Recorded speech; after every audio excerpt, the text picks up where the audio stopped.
Sleepy.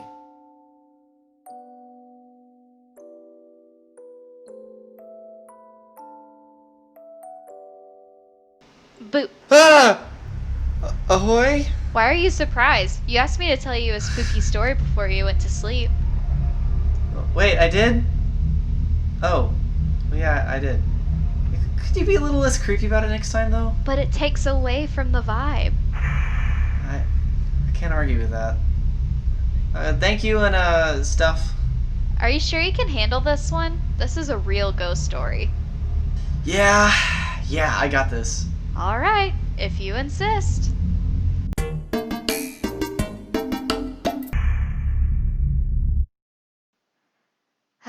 This one brings me back to the place I grew up, and a popular ghost story amongst the people of Kilgore, Texas. In the early days of Kilgore's development, a woman gave birth to a son. It was a difficult birth, and both the mother and her son barely survived. As the boy grew up, he developed a fear of the darkness and the monsters that would come forth. His fear was extreme, so extreme in fact, if he was ever alone in the dark, he would let out a blood-curdling scream and would curl up on the ground shaking. His mother saw the pain in his eyes and did what she could to make him feel safe. Every night she would sit by his bedside with a lit oil lamp next to him. Once he fell asleep, she would dim the lantern light and leave, but she would occasionally check on him to make sure that the lamp was still burning, because if it went out, he'd wake up screaming and terrified. Oh, she sounds like a good mom. Yes, she was. Tragically, though, at the age of 6, he fell sick. His mother spent many sleepless nights by his bed, cooling his head with a wet towel. She prayed for him to recover, but several weeks later, unfortunately, he passed away.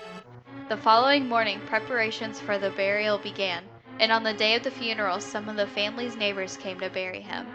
When they attempted to take him away, the mother held on to him and would shout things like, "He's afraid of the dark! Don't take my son!" She was eventually drugged, and the boy's body was taken to be buried. My gosh, that's really sad. What happened next?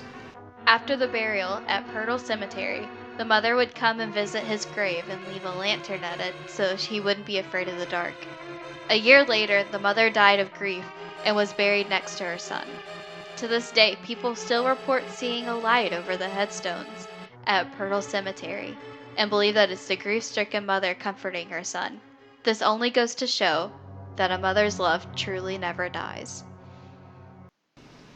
I think I'm gonna heckin' cry. It's beautiful. It's a Oh beautiful, my touching gosh. story. Yeah, it's kinda a little spooky, but I mean, I guess that's what you get when you talk about ghosts. Oh yeah, but you better be careful, because there are evil things that lurk at Purtle Cemetery. Well, people say that evil demons lurk there, so that probably has something to do with it. Yeah, as opposed to the good demons. Yeah, as opposed to the nice, kind, here's your candy given ones. Okay, well that was indeed a very spooky story. Yes. Are there any other questions about... My work here is done.